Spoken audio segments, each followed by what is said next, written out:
गांधी जी के बारे में कहा गया है ये वीडियो में। ये रक्तपात शांति और अहिंसा की नीति पर चलने वाले उन्हीं गांधी जी के कारण हुआ जिन्होंने अपने प्रत्येक भाषण और लेख में क्रांतिकारियों की निंदा की।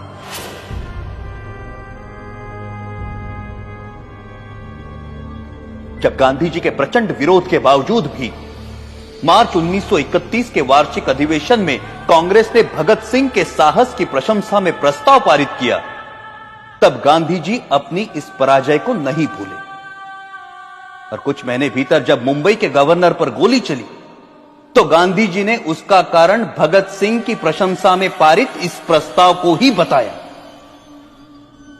सुभाष चंद्र बोस ने गांधी जी के इस कथन का विरोध किया।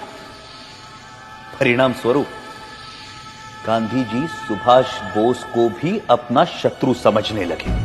Our struggle is no doubt a non-violent struggle, but even a non-violent struggle demands an army, an organization, and a machinery. और उनका कांग्रेस अध्यक्ष चुने जाने पर गांधी जी ने कहा कि सुभाष की जीत गांधी की हार है। जब तक उन्हें कांग्रेस अध्यक्ष की गद्दी से नहीं उतारा गया तब तक उनका क्रोध शांत नहीं हुआ। जो लोग कहते हैं कि मात्र गांधी जी के परिश्रम से हमें आजादी मिली, वो एक झूठा इतिहास लिखना चाहते हैं।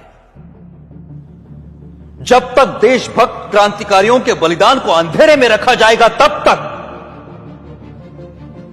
हमारी आने वाली पीढ़ियां इतिहास के सवेरे से वंचित रहेंगी। Order order. 1947 की सर्दियों में हिंदू मुस्लिम एकता के लिए गांधी जी ने जो आमरण अनशन रखा था, उसे तोड़ने के लिए जो पहली शर्त उन्होंने रखी थी वो ये थी कि दिल्ली की मस्जिदों में शरण लिए हुए हिंदू और सिख शरणार्थियों को मस्जिदों से बाहर निकाला जाए और मस्जिदें मुसलमानों को सौंप दी जाए। सरकार गांधी के अनशन के सामने घुटने टेकने पर मजबूर हुई और जिस दिन गांधी जी ने अनशन तोड़ा उस दिन वर्षा भी हो रही थी।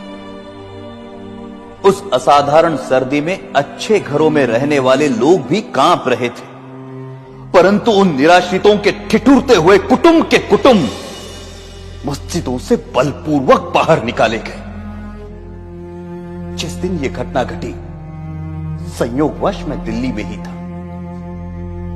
मैंने अपनी आंखों से गांधी जी की जिद को पूरा होते हुए देखा। कड़ाके की सर्दी और वर्षा में कपकपाते हुए वो लोग बिरला हाउस पहुंचे। वहां उन्होंने नारे लगाए, गांधी जी हमें शरण दो, गांधी जी हमें शरण दो। परंतु like, share and subscribe YouTube channel.